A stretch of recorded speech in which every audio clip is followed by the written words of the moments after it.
Some mountains in men are bigger than you think. Some rivers so fast, hell, you can't take a drink. Some burdens so heavy you can't... Hey everyone, Great Northern Prepper here. I just wanted to do a product review of the Kel Tec Sub 2K, or Sub 2000 as it's known.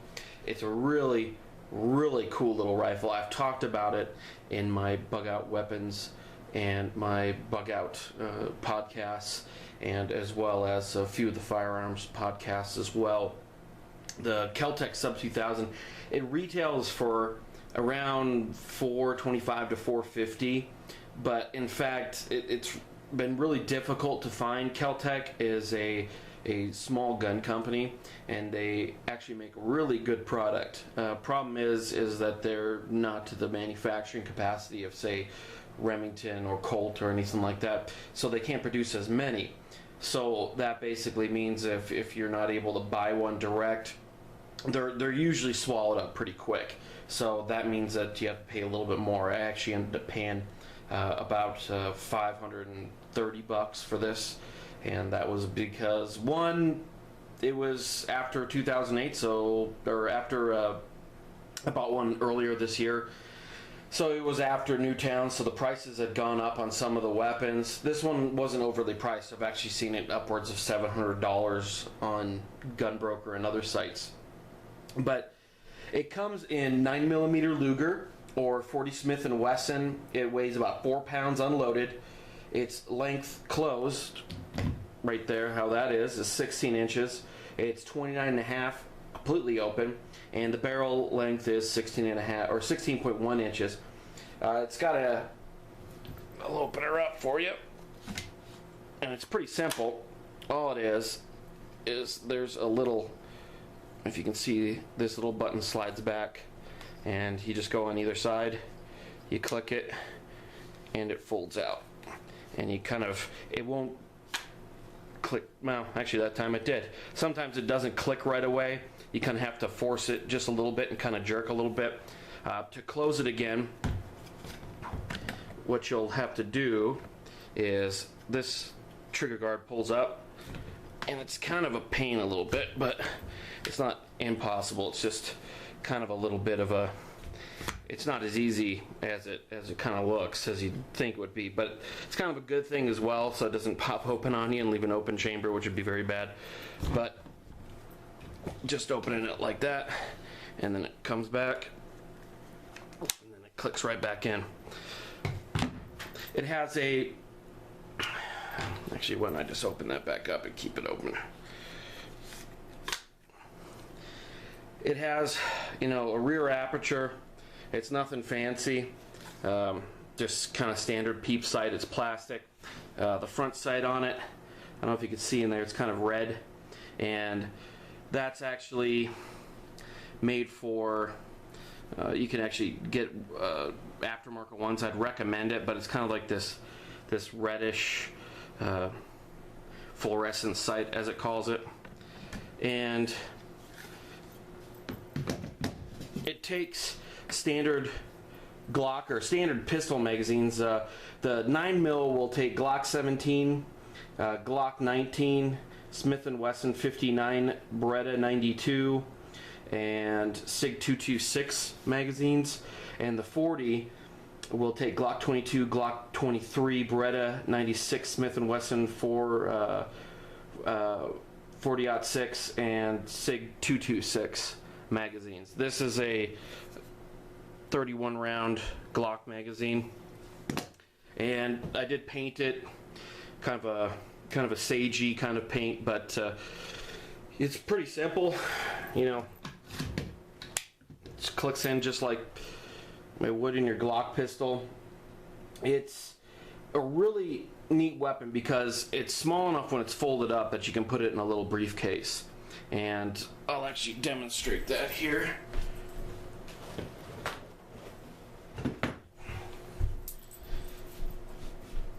And we will close her down again. That'll lock. And as you can see, this is actually just a standard Pelican case, Pelican briefcase. and even with the 31 round mag, it fits in just fine. And it's pretty slick in that regard. If it doesn't fit widthwise, you can always take the magazine out, or if you just have a 17 round mag, it'll fit pretty snug right in there. And it'll actually fit in some satchel bags as well. And as you can see, just right in this satchel, it doesn't fit perfectly in this one, but a larger satchel, it'll fit just fine. And as you can see, you can't tell any difference in it. And then if you just had a bunch of books or whatever in there. So that's one of the reasons I really like this. It works really well for a bug out type deal, because you can keep it in your car in something like this plastic Pelican case with locks on it. You can also, you can kind of put it wherever you want to. It also will fit, being this small, can slip right into a backpack. It's not something that you want to carry around on a bug out type deal, but it's something that, you could have slipped in your backpack. And if you're coming, if you're just, leaving your house for whatever reason, or leaving your car and coming back home, if things aren't, super crazy, you're not going to want to have something, like, let's say, a standard AR-15, because that thing's just a massively long rifle. It's pretty small in compared to historical main battle rifles, but it's something that's going to draw a lot of attention to you. While if you have the Sub 2000 in your backpack and you don't exactly need to have it out, you can just have your pistol, concealed on you. Make sure you have a license for it and everything like that if your state requires it. But you could have your pistol on you, and you can use that as your primary weapon system up until you look like things are getting a lot more hairy and that you might want to have this weapon out and ready to use. Its maximum, the practical range, as they call it on the Kel Tec site, is 150 yards. But I have seen YouTube vids of people shooting this thing out to, about 300 yards. And I've seen it where it's pretty much hitting at 300 yards. They have a target about the size of a sheet of paper, and it's not hitting that target every single time, but it's hitting probably within 6 to 8 inches, hitting that target, or within 6 to 8 inches around it. Now when you're looking at something that's more of a precision, an M4 or something like that at 300 yards, they should be able to hit very, very accurately. This, however, is a pistol carbine. So to be able to have that ability at 300 yards to at least be hitting within the chest radius, the diameter of a chest, basically that area of a target accurately at 300 yards is actually really good. And if you're thinking to yourself, well, I want something that's 100%, that's extremely accurate, just like an M4 or an AK or an FAL or SA-58 or something like that. I want something that's pinpoint. I'm getting half inch MOA at that distance.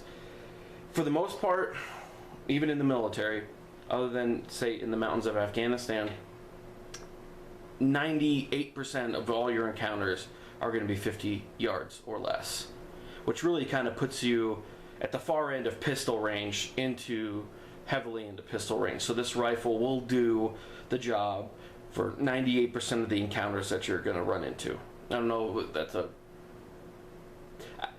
that's not a hard numbers figure. I don't know if it's exactly 98%, but anyone who's ever been in combat situations will tell you that the vast majority of all your encounters that are hostile, where you have to use your weapon to defend yourself or your buddies, is going to be, in our case, our family or friends or other people as well, it's going to be 50 yards and less. 150 yards is going to be kind of going to be more than enough for you. And really what you're doing, like I said, with bug out type stuff, is you're going to be not looking to snipe people at 1,000 yards. You're looking to get out of that area and keep moving. You're not there to fight the last stand at the Alamo. A little bit more about it. How you charge it, the charging handle, it's got no dust cover like the M4 does, so the bolt's exposed in that, so you're gonna have to be a little bit more careful about making sure there's not dirt. If you're in a more, let's say, dusty environment, you're not going to want to put a lot of, or really any kind of oil on that, or that's just going to get sucked up into there. Anyone who's been over to Iraq especially can tell you, if you put CLP gun oil on your weapon, the sand just finds it and sticks to it. But anyways, this is how you charge the bolt. Charging handle's right there, and it can actually lock into the rear position, and that's how you charge it.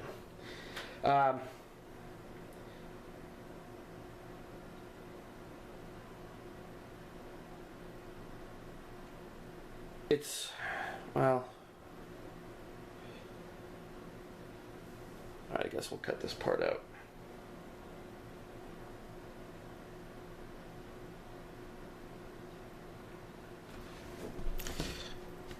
It's got a standard safety in it, just like you'd find on any other weapon. Red is dead. And you can see that. I don't know if you can see that from that angle, but that going out to the right is when it's pushed out to the right. That's red is dead, and you can just push it right back in. It's a really kind of a no frills rifle, and there's really not that much to it. The buttstock isn't extremely comfortable, but this is not what this weapon system is really all about. Comfort and everything like that. It's about something that's compact, easily portable, but still gets the job done. So it's a really cool, really neat weapon, and I'm very happy with my purchase, and I really enjoy it.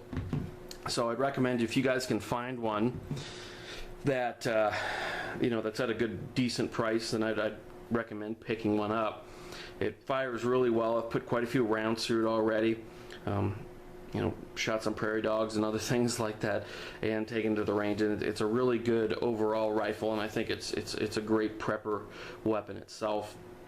I just like the fact that it takes the 31 round mags that Glock makes, and it can also take the other Glock mags that, all things being equal, I probably would have gone with the 40, just because a little bit more power.